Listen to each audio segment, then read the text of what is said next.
Bonjour et bienvenue à ce premier des 4 webinaires consacrés à la présentation de la méthode d'apprentissage de lecture des alphas.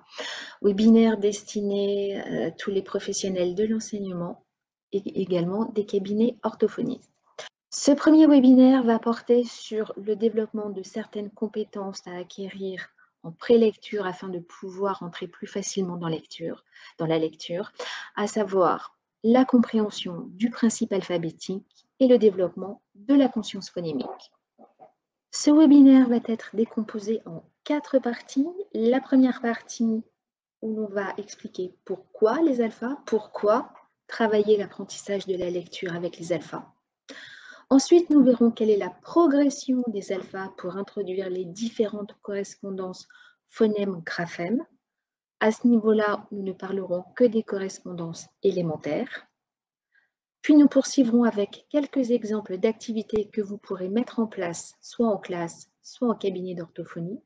Et nous terminerons par quelques outils que vous pouvez acquérir pour pratiquer les différentes activités que nous aurons vues au cours de ce webinaire. La première question que l'on peut se poser: pourquoi les alphas? Comment les alphas sont nés? Et pourquoi ont-ils été conçus? Alors, les alphas ont été conçus par Claude Huguenin, qui a travaillé durant de nombreuses années avec des enfants, justement, qui avaient des troubles du langage écrit. Confronté quotidiennement à des enfants pour qui la découverte du principe alphabétique ne s'est pas faite ou s'est produite tardivement, rendant ainsi l'édification de l'apprentissage difficile, voire impossible, faute de fondations solides, elle a eu l'idée de transposer le système alphabétique dans l'univers de l'enfant sous une forme adaptée à son imaginaire. C'est ainsi qu'elle a créé, en collaboration avec Olivier Dubois, un conte fantastique intitulé La planète des alphas. Dans ce conte, les héros sont des personnages qui ont la forme des lettres et une raison d'émettre leur son. Par exemple, Monsieur O est un personnage tout rond qui adore faire des bulles bien rondes en poussant des O.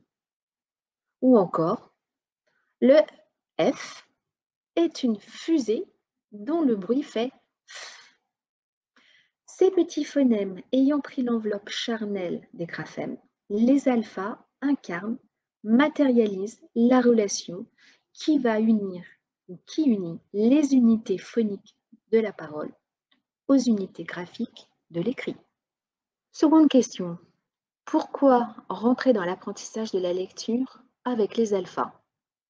Le premier point important, c'est que c'est une méthode complètement ludique. En fait, tout se passe par le jeu. L'apprentissage se fait par le jeu.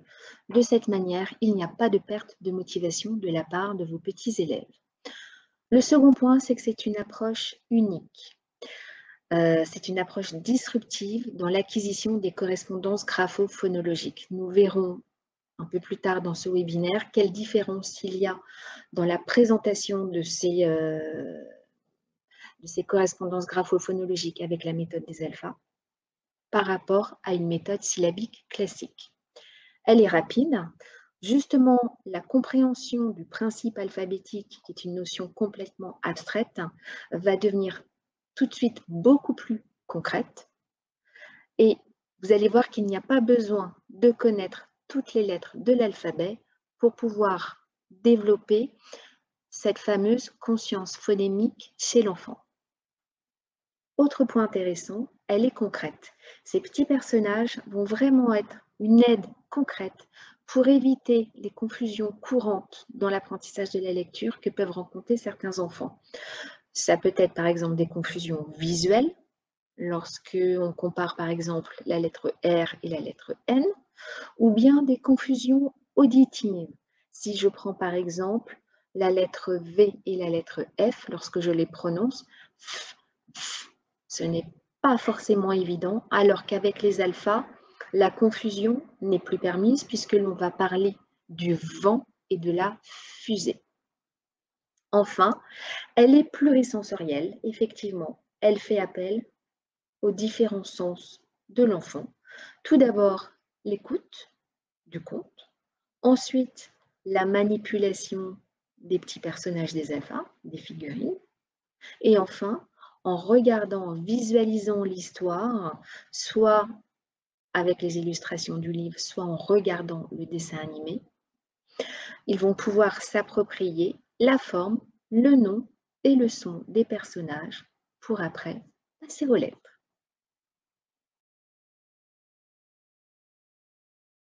Voyons maintenant quelle est la progression des alphas.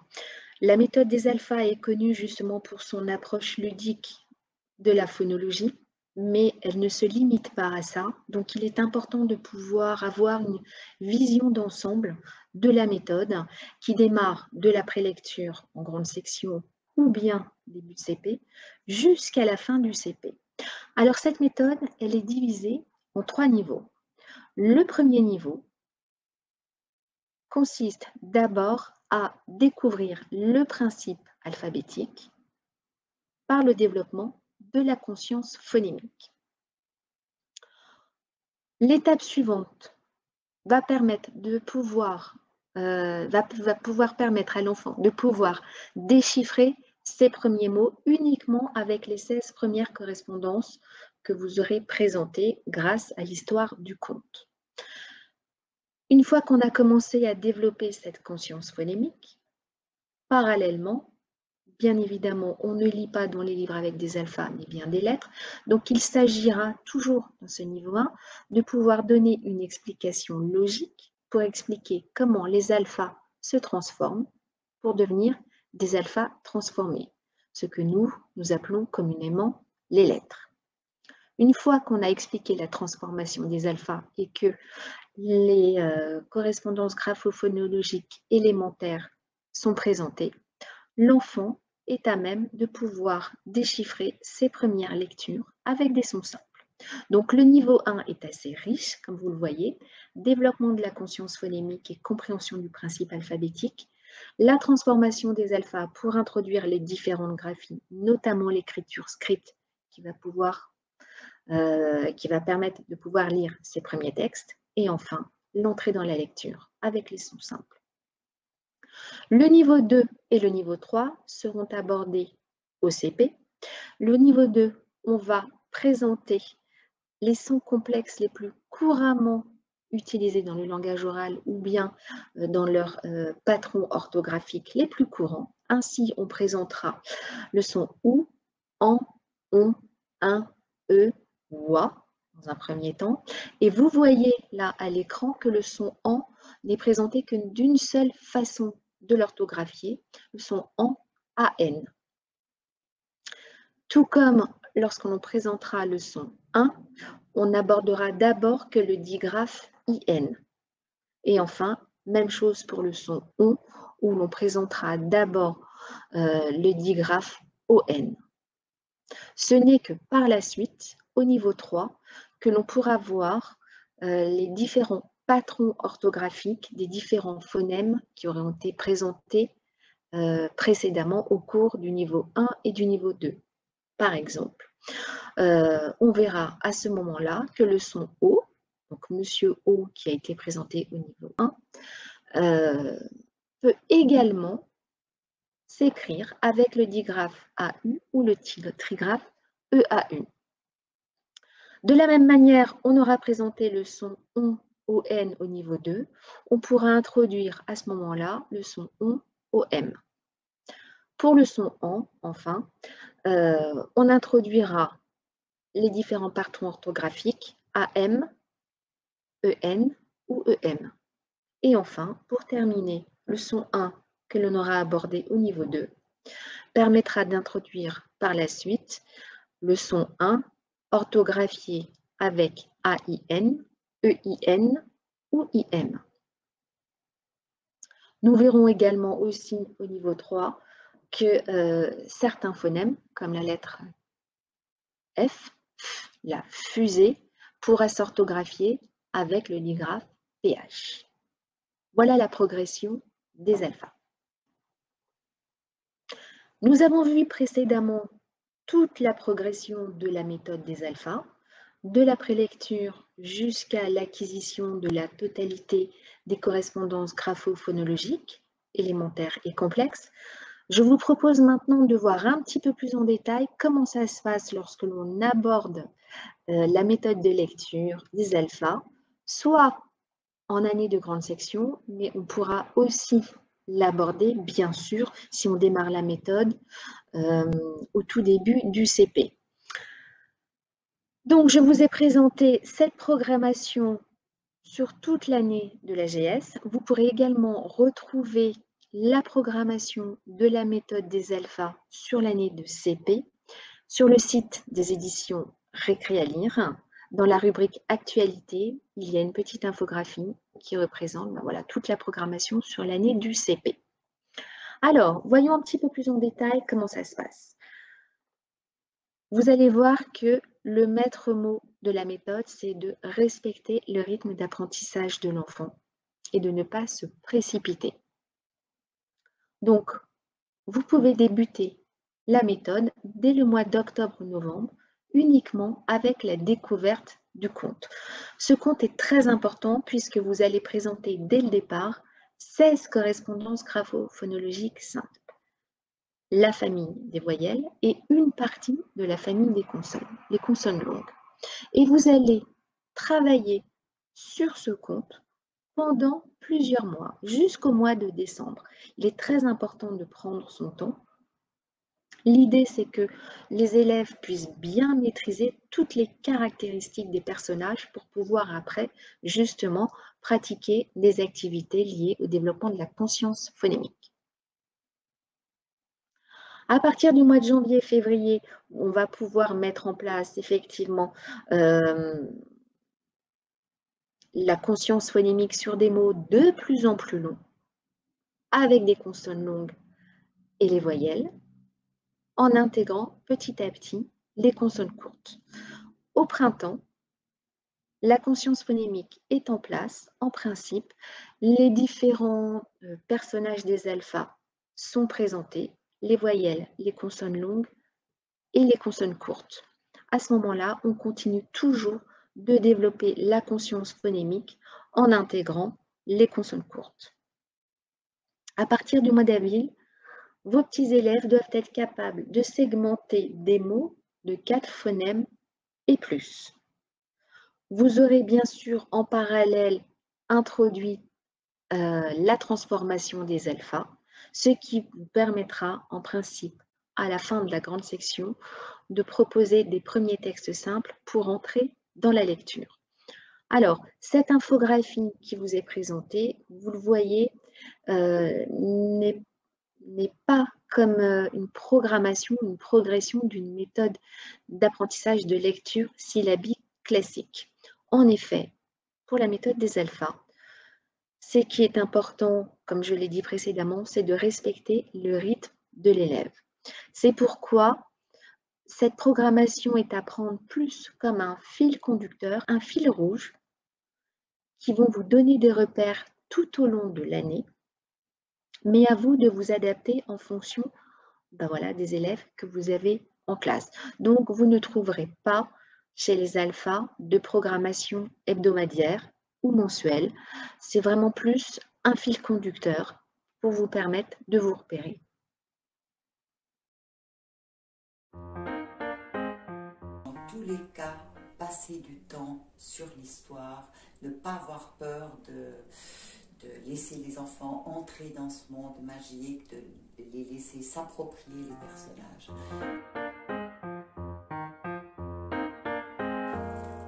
Premier conseil, ne pas commencer trop tôt, pas avant la grande section. Et le deuxième, ce serait dans tous les cas passer du temps sur l'histoire, ne pas avoir peur de laisser les enfants entrer dans ce monde magique, de les laisser s'approprier les personnages. Et ce temps qu'on pense perdu, parce qu'on se dit « Ouh là là, mais pendant ce temps, j'avance pas », ben, ce sera du temps de gagner pour la suite, enfin à mon sens, et par rapport à mon expérience.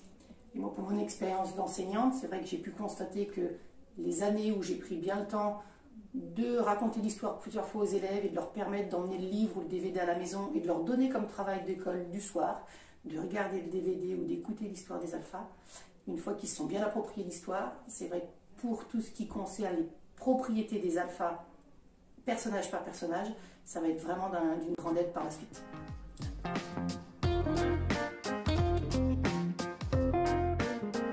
Nous l'avons vu précédemment, le plus important au point de départ, c'est de bien connaître et de présenter l'histoire du conte qui s'intitule La planète des alphas. Cette histoire est un véritable support pédagogique, ce n'est pas une simple histoire. Elle va permettre aux enseignants, mais aussi aux orthophonistes, de développer le langage oral de l'enfant. Avant d'entrer dans l'écrit, il est très important de travailler l'expression orale. Plus l'enfant aura de vocabulaire, plus le bagage lexical sera important, plus il sera simple après de pouvoir entrer dans l'écrit. Donc cette histoire va permettre d'édifier tout un tas d'activités pour développer dans un premier temps le langage oral. Elle va également permettre de développer la mémoire auditive et visuelle de vos petits élèves. Elle travaille également le sens de l'observation. Avec l'histoire, vous allez également pouvoir d'abord démarrer tout un tas d'activités de compréhension, d'abord à l'oral, et ensuite passer à la compréhension à l'écrit. Et enfin, bien sûr, elle va servir de support pour pouvoir mettre en place différentes activités qui vont permettre de développer la conscience phonémique. En résumé, les compétences qui vont être développées au niveau 1 de la méthode sont, premièrement, la prise de conscience de l'existence des phonèmes, avec la découverte des 16 personnages du conte. Une fois que l'enfant aura pris conscience de l'existence de ces sons, de ces petits personnages, vous allez pouvoir travailler sur le développement de la conscience phonémique. En travaillant ce développement de conscience phonémique, l'enfant va comprendre le principe alphabétique, à savoir le lien qui unit le son à la lettre, et présenter toutes les correspondances simples, correspondances élémentaires à acquérir à la fin de la grande section ou au tout début du CP. Nous l'avons donc vu, la première étape pour vous et pour les élèves, ça va être de se familiariser, de découvrir et de s'approprier les caractéristiques des premiers personnages qui auront été présentés dans l'histoire du conte.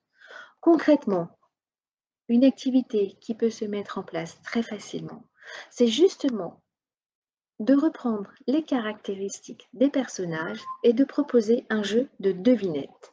Par exemple, si je vous dis « Il fait peur, mais il est gentil », il s'agit, bien entendu, du monstre.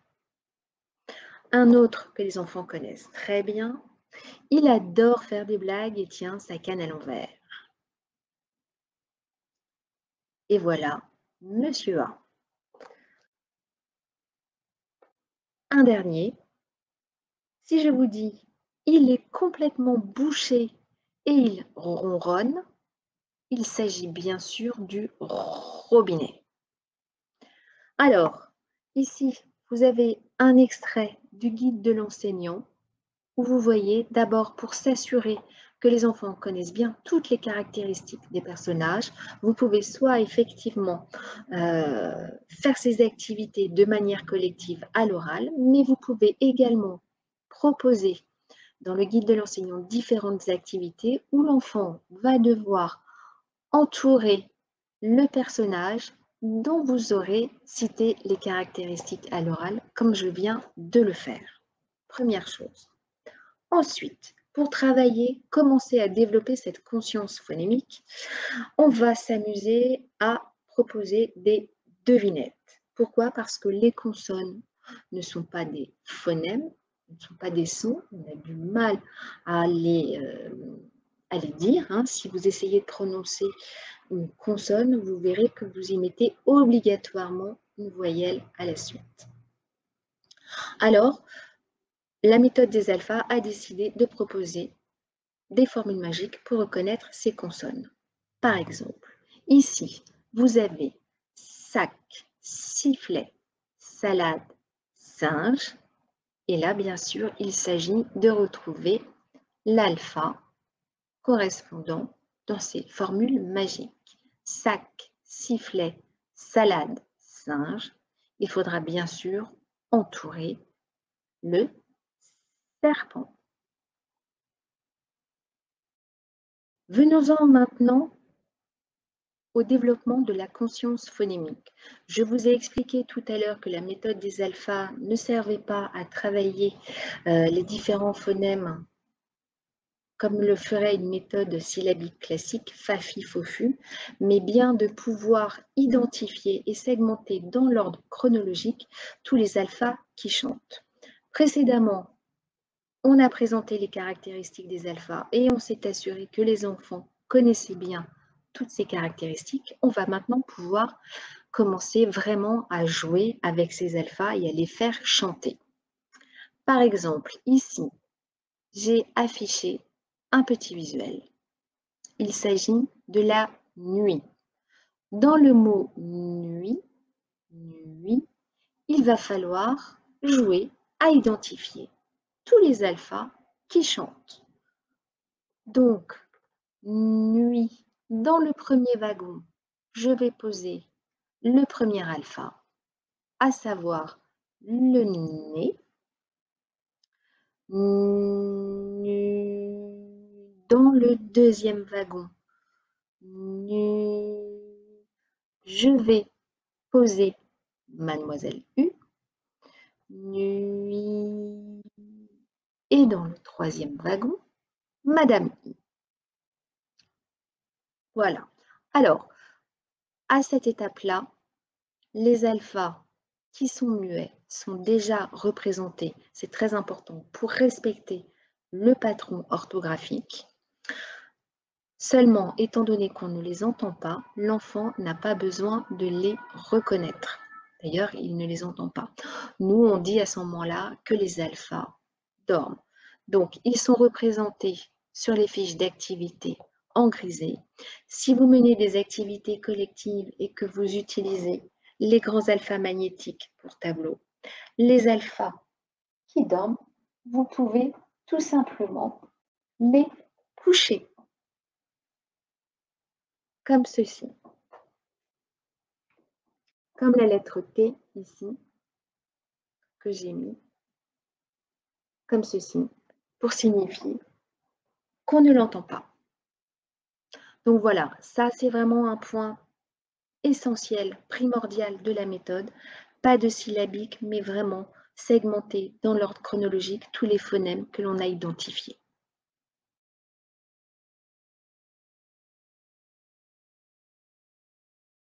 Nous avons vu précédemment comment travailler la conscience phonémique avec la méthode des alphas. Maintenant, voyons un petit peu plus en détail le jeu du loto qui va vous permettre justement de proposer un tas d'activités autour de ce développement de la conscience phonémique. Alors, ce jeu du loto, vous l'avez de deux manières, je l'ai dit, soit en fiche individuelle, soit vous pouvez le retrouver dans le guide de l'enseignant où on vous propose tout au long du parcours différentes fiches d'activités que vous retrouverez ici. Donc, ce jeu du loto se décompose en 6 séries et qui vont introduire de manière progressive d'abord les consonnes longues, puis les consonnes courtes pour aboutir à des mots de plus en plus longs. Voyons un petit peu en détail cette progression. La première série ne va contenir que des mots courts avec 2 ou 3 phonèmes constitués uniquement de consonnes longues et de voyelles, comme c'est le cas pour char. Ensuite, lorsque vous aurez introduit les consonnes courtes, on les proposera d'abord dans un premier temps en position finale, comme c'est le cas pour sac. Pourquoi en position finale? Parce que c'est là qu'elles sont le plus facilement reconnaissables. On passera ensuite au mot court composé de 3 phonèmes avec les consonnes courtes, cette fois-ci soit en position initiale ou en position médiane, comme c'est le cas pour le mot cube. Une fois que ça s'est en place, on va pouvoir commencer un petit peu à proposer des mots avec des phonèmes plus importants. La série 4 va donc introduire des mots courts de 4 phonèmes. Toujours là, on va mixer à partir de maintenant les consonnes longues et les consonnes courtes. À partir de la série 5, vous aurez des mots avec des consonnes longues consécutives.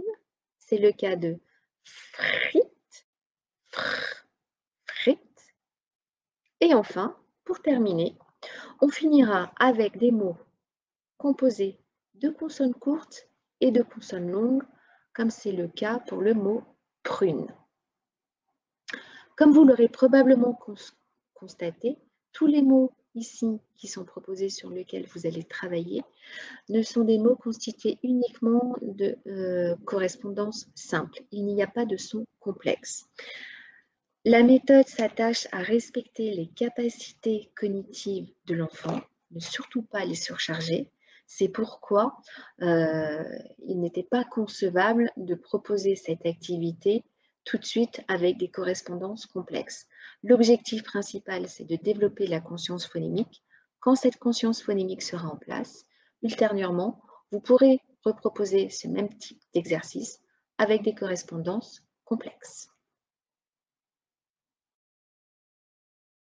Si je résume ce que nous venons de voir précédemment, la première chose à retenir, c'est que les alphas ne sont pas destinés à faire des activités sur la syllabe, mais bien à développer la conscience phonémique. Et donc, vous l'avez vu, vous l'aurez compris, proposer des mots composés de plusieurs phonèmes. L'autre point important, c'est que l'enseignant doit rester maître du jeu. Qu'est-ce que cela signifie?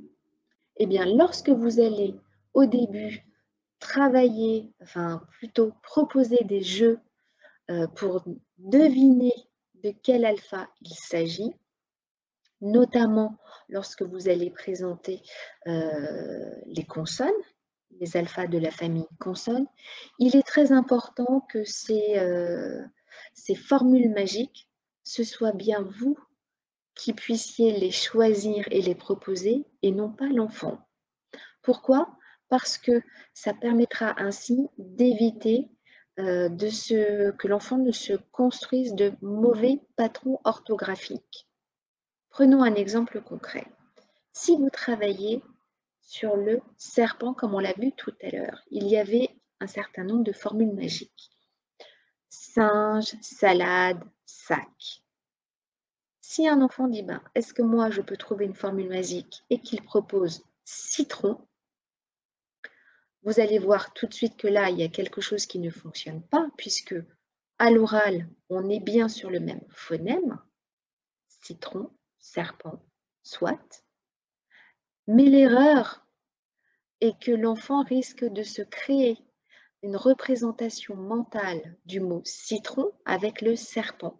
Voilà, voilà pourquoi c'est toujours vous qui devez veiller à choisir les bons mots afin que l'enfant, lorsqu'il va s'imaginer se représenter le mot, il se le représente avec le bon patron orthographique. C'est pourquoi vous devez rester maître du jeu. L'autre point important, c'est donc le respect des patrons orthographiques, bien respecter les lettres muettes, les indiquer, donc soit en grisé si vous appuyez sur les fichiers d'activité du guide de l'enseignant. Si vous proposez des activités collectives, au tableau, pensez bien à coucher les lettres qui sont muettes de manière à ce que les enfants comprennent qu'on ne les entend pas puisqu'elles dorment. Le dernier point important aussi, c'est la consolidation de la conscience phonémique. Ces activités-là que vous mettez en place au début d'année, il est important de les reproposer tout au long de l'année. Ne pas l'abandonner dès que vous allez introduire les différentes graphies, le passage des alphas aux alphas transformés, ou même lorsque vous allez introduire les sons complexes, il est très important pour l'apprentissage de la lecture que vous proposiez ce type d'activité de développement de conscience phonémique avec le jeu du petit train comme on l'a vu précédemment. Voyons maintenant quels sont les outils que vous pouvez utiliser pour la classe afin de débuter avec les alphas pour développer la conscience phonémique et la compréhension du principe alphabétique. Alors, le premier outil, nous l'avons vu et vous le voyez ici, c'est l'histoire du conte. Cette histoire que vous allez raconter ou bien que vous aurez également la possibilité de faire écouter audio l'histoire du conte et également de visionner le dessin animé. Donc cette histoire, elle est disponible sur 3 supports, le livre, le fichier audio ou le dessin animé.